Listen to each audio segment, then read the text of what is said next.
Hello friends, welcome to my channel. మేము చేసే వ్యాపారం గురించి డైలీ వీడియోస్ పెడుతున్నా కదండి.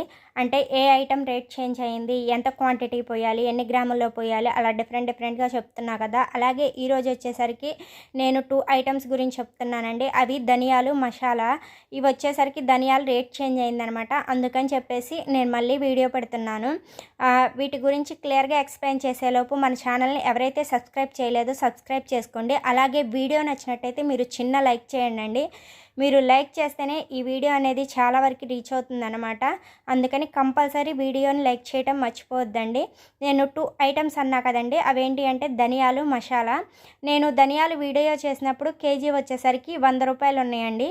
ఇప్పుడు కేజీ వచ్చేసరికి 105 రూపాయలు, 105 రూపాయలు పెరిగిందనమాట. అందుకని చెప్పేసి మనం కేజీకి వచ్చేసరికి ఎప్పుడు మనం 6 అట్టలు చేస్తాము. 5 రూపాయలు పెరిగింది కదా అని చెప్పి మనం చేంజ్ చేయాల్సిన అవసరం అయితే ఏమీ లేదు. అలాగే ఇవి ఎన్ని గ్రాములు పోయాలో నేను వీడియో పెట్టానండి. ఎవరికన్నా కావాలంటే గ్రాముల్లో తెలియాలంటే ఆ వీడియో చూడండి. అలాగే ఇక్కడ వచ్చేసరికి నేను శాంపిల్గా పోసేస్తున్నానండి. అంటే నేను పర్టికులర్గా ఇన్ని గ్రామ్స్ అనేవి చూసుకోను, కాకపోతే నేను సపరేట్గా కొలత అనేది పెట్టుకున్నాను అనమాట. దాన్ని బట్టి నేను పోసేసుకుంటున్నాను. అలాగే వచ్చేసరికి మనం కేజీకి 5 రూపాయలు పెరిగిందని మనం అట్ట తగ్గించాల్సిన అవసరం లేదండి, ఓకేనా. అలాగే ఈ వ్యాపారం గురించి ఒకళ్ళు నన్ను అడిగారనమాట. ఏమనంటే హోల్సేల్ షాపుల్లో 27 రూపీస్కి అడుగుతున్నారు, ఇవ్వచ్చా అని అడిగారండి, కామెంట్ పెట్టారు. 27 రూపీస్కి మన హోల్సేల్ షాపుల్లో వచ్చిద్దా అంటే కొన్ని ఐటమ్స్ మీద మాత్రం వస్తుందండి. కొన్ని ఐటమ్స్ మీద మనకి లాభం అనేది రాదనమాట. కొన్ని ఐటమ్స్ వేటి మీద మనకు వచ్చిద్దంటే జీరా, తాలింపు, చెక్క, లవంగాలు, ఇంకా ధనియాలు, వీటన్నిటి మీద అయితే మనం 27 రూపీస్కి వేసినా కానీ మనకు లాభం అనేది వస్తుంది. కాకపోతే నేను చెప్తాను చూడండి, 12 రూపాయలు అలా వస్తుందని. అంత రాకపోయినా కొంచెం తక్కువ వస్తుంది. కాకపోతే మీరు హోల్సేల్ షాపుల్లో ఏంటంటే మనం ఒకేసారి వాళ్ళు ఎక్కువ తీసుకుంటారనమాట. ఒక 30-40 అట్టలు తీసుకుంటారు కాబట్టి మనకు బెనిఫిట్. అందుకని చెప్పి ఈ తక్కువ లాభమైనా సరే మనకు అలా ఒకే చాట అట్టలు పోవటం అనేది బెస్టే కాబట్టి మనం ఇచ్చుకోవచ్చు. కాకపోతే ఏంటంటే కొన్ని ఐటమ్స్ మీద మనకి చాలా తక్కువ లాభం వస్తుంది. అవేమో ఐటమ్స్ అంటే యాలక్కాయలు కానీ, జీడిపప్పు కానీ, కొబ్బరి కానీ, ఇవనేవి రేట్లు బాగా ఉన్నాయి కాబట్టి ఇవి మనం 27 రూపాయలకి ఇస్తే మనకి లాభం అనేది రూపాయి కూడా రాదండి. అందుకని అవి మాత్రం కరెక్ట్గా 35 రూపాయలకి ఇస్తాం, మిగతాది ఏదైనా 27 రూపాయలకి ఇస్తామని చెప్పొచ్చు. కాకపోతే ఏంటంటే మనకి ఈ 27 రూపాయలకి ఇచ్చిన వాటిలో లాభం అనేది తక్కువ వస్తుంది.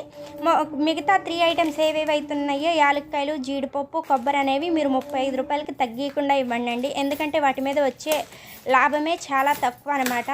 అందుకని చెప్పేసి మీరు మ్యాక్సిమం ఆ 3 రకాలు 35కి మాత్రం అమ్మండి, అంతకన్నా తక్కువ అయితే ఇవ్వద్దు. అలాగే మిగతా ఏ ఐటమ్స్ అయినా మీరు 27 రూపాయలకి అమ్మితే మనకి దగ్గర 35కి అలా అమ్మితే మనకి 12 రూపాయలు, 13 రూపాయలు వచ్చేది. ఇక్కడ 27కి తీసుకుంటే మనకి ఒక 7 రూపాయలు మాత్రమే లాభం వస్తుంది అనమాట. కాకపోతే వాళ్ళు ఒకేసారి ఒక 30-40 అట్టలు తీసుకుంటే మనకు ఒకే చాట అమౌంట్ కనబడేది అనేది డిఫరెంట్ కాబట్టి ఇంకా మనం ఎక్కువ తిరగాల్సిన అవసరం ఉండదు కాబట్టి వాటి వరకు ఇవ్వచ్చు అనమాట. ఓకేనండి, నాకు కామెంట్ పెట్టారు కదా, వాళ్ళకి అర్థమైంది కదండి. మీరు ఇవ్వాలంటే ఇవ్వచ్చు. అలా హోల్సేల్ షాపుల్లో ఒక 4 షాపులు చూసుకున్నా కానీ మనకి దగ్గర ఒక్కొక్క షాపుకి 40 అట్టలు వేసుకున్నా 4 షాపుల మీద 120 అట్టల దాకా పోతాయండి. అలా చూసుకొని వేసుకోవటమే. కాకపోతే కొన్ని ఐటమ్స్ మాత్రం మీరు లాభం చూసుకోకుండా అయితే ఇవ్వద్దండి, ఓకేనా. పైగా హోల్సేల్ షాపుల్లో ఏంటంటే వాళ్ళకి క్వాంటిటీ కూడా చాలా ఎక్కువ ఉండాలన్నమాట.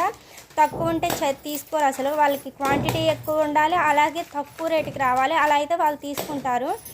క్వాంటిటీ మనమేం పెంచి ఇవ్వలేము, ఎందుకంటే మనము పోసి ఇచ్చేదే మనము అట్టకి 12 రూపాయలు, 13 రూపాయలు చూసుకునే కాబట్టి ఇచ్చేది వాళ్ళకి. మరీ మనము క్వాంటిటీ ఎక్కువ పోసిస్తే అట్టలు తక్కువ అవుతాయి, అలాగే లాభం అనేది కూడా రాదనమాట. అందుకని చూసుకొని మనం హోల్సేల్ షాపులకి ఇచ్చుకోవాలి. వాళ్ళు క్వాంటిటీ పెంచమంటే మాత్రం ఇంతే అండి మాకు పడేది, అట్లా అయితేనే ఇస్తామని చెప్తే సరిపోతుందండి. ఇక్కడ నేను మొత్తం ధనియాలు పోసేసి సీలింగ్ వేసి అట్లకు కొట్టేసానండి. ఇక్కడ వచ్చేసరికి నేను మసాలా పోస్తున్నాను. మసాలాకి వచ్చేసరికి ధనియాలు కొంచెం పోసుకోవాలండి. మనకి కేజీకి వచ్చేసరికి 6 అట్లు అని చెప్పా కదా, అవి ఇవ్వంగానే మనకు కొంచెం మిగులుతాయి. వాటితోనే మనం మసాలా చేసుకోవచ్చు అనమాట. అంటే ఎక్కువ అట్లు కాకపోయినా ఇంకో 6 అట్లు మసాలా చేసుకోవడానికి మిగులుతాయి. 6 అట్లు మసాలాకి చేసుకోవడానికి మిగిలిన వాటిని మనం ధనియాలు కొంచెం పోసుకోవాలి. అలాగే ఆ ధనియాల్లో మనము ఒక చిటికెడు గసాలు వేసుకోవాలి, ఒక చిన్న దాల్చిన చెక్క ముక్క వేసుకోవాలి, ఒక లవంగం వేసుకోవాలి, చిన్న కొబ్బరి ముక్క వేసుకోవాలండి. అలాగే చిన్నులపాయల రేట్ వచ్చేసరికి ఇప్పుడు కేజీ వచ్చేసరికి దగ్గర దగ్గర 260 రూపాయల దాకా ఉందండి. మనం చూసుకొని రెబ్బలు వేసుకోవాలండి.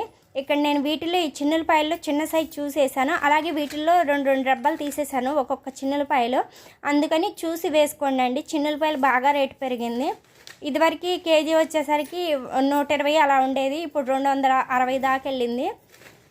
వీటిల్లోనే మనం వేసే వాళ్ళు అయితే రెబ్బలు చూసి వేసుకోండి అండి. రెబ్బలు కూడా అంటే మనకి అమ్మే వాళ్ళు షాపులో కూడా రెబ్బల వరకు కూడా ఉంటాయి, అయ్యైనా తెచ్చుకోవచ్చు. మనము ఇంటి దగ్గర రెబ్బలు తీయాలంటే కష్టం అనుకునేవాళ్ళు, నేను ఎందుకంటే పాయలే తెప్పిస్తాను, మనం తీసేసుకోవచ్చు కదా అని చెప్పేసి మనకు అంటే ఇలా పాయలు తెచ్చుకోవటం వల్ల ఏంటంటే సేమ్ ఆ పాయలైనా ఇంతే రేటు, రెబ్బలైనా ఇంతే రేటు.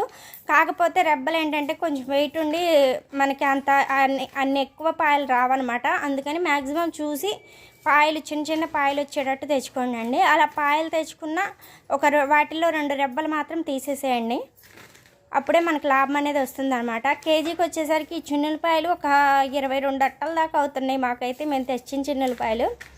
మీరు చిన్న సైజు చూసి తెచ్చుకుంటే అట్లా అవుతాయండి, లేకపోతే లేదు. ఇక్కడ చూసారు, నాకు కావాల్సిన మసాలా అట్ల వరకు పోసేసి సీలింగ్ వేసేస్తున్నానండి. ఏదైనా సరే మీరు చూసి మంచి క్వాలిటీ తెచ్చుకోవాలి సరుకు అనేది. అలాగే షాపులకి వేసేటప్పుడు కూడా 1-2 సార్లు ఆలోచించుకొని ఇవ్వాలన్నమాట. అంటే లాభం వస్తుందా రాదా, అప్పులు ఇవ్వాలా వద్దా అని చెప్పేసి చూసుకొని వేసుకోవాలి. ఈ 27 రూపాయలకి ఇచ్చిన చెప్పాను కదండి, హోల్సేల్ షాపుల్లో మనకి కొన్నిటి మీద వస్తుంది కానీ కొన్నిటి మీద అయితే రాదు. యాలక్కాయలు, జీడిపప్పు, కొబ్బరి మీద అయితే అస్సలు రాదండి 27కి ఇస్తే అది. కానీ మీకు అంటే వేయాలి అని అనుకుంటే వేసేయండి, అన్ని అట్టలతో పాటు ఇవి కూడా పోతాయి కదా, మిగతా అట్టలకు వస్తే చాలు అనుకుంటే మాత్రం అది మీ ఇష్టం. కాకపోతే మనం అనేది లాభం చూసుకొని వేసుకోవటం బెటర్ అని నా ఉద్దేశం అనమాట. ప్రతిదానికి మనకు కనీసం ఇప్పుడున్న రేట్ల ప్రకారం మనకు వచ్చేసరికి అట్టకి ఒక 13 రూపాయలన్నా రాకపోతే మనకి ఎట్లా అండి, అందుకని చెప్పేసి చెప్తున్నాను. అది ఇక్కడ నాకు కావాల్సిన మసాలా అట్టలు మొత్తం సీలింగ్ వేసేసి అట్టకు కొట్టేస్తున్నానండి. మీరు ఈ మసాలా అట్టలకు వచ్చేసరికి 8-11 సైజు అట్లనే వాడతాము. అలాగే వీటికి మనం పంచేసి తాడు కడతామండి, ఓకేనా. అలాగే మనం వీటన్నిటికి కూడా ఈ కాస్ట్లు మొత్తం తీసేసినాకే మనకు వచ్చే లాభం గురించి చెప్తున్నానండి. ఏంటంటే మనం పెట్టుబడి పెట్టిన మొత్తంది తీసేసే మనకి అట్టకి ఎంత లాభం వస్తుందో చెప్తున్నాను అనమాట. నేను కవర్లు కానీ అట్టలు కానీ కట్టే తాడు, కట్టే రబ్బర్ బ్యాండ్, పించేసే రబ్బర్ బ్యాండ్ ఇవన్నీ కలిపే చెప్తున్నాను. దాన్ని బట్టి మనకి ఎంత లాభం అనేది వస్తుంది అనేది, ఓకేనండి. మీకు ఇంకా ఏమన్నా డౌట్లు ఉంటే నాకు కామెంట్ చేయండి అండి, నేను రిప్లై ఇస్తాను. ఇలా వీడియోలో అయినా సరే లేకపోతే కామెంట్స్లో అయినా సరే, ఓకేనండి. అలాగే మీరు మాత్రం వీడియో నచ్చినట్టయితే ఒక చిన్న లైక్ చేయడం మర్చిపోవద్దు. అలాగే ఇంకా మన ఛానల్ ఎవరైతే సబ్స్క్రైబ్ చేయలేదో సబ్స్క్రైబ్ చేసుకోండి అండి, ఓకేనండి. వీడియో నచ్చినట్టయితే ఒక చిన్న లైక్ చేయండి అండి. బాయ్.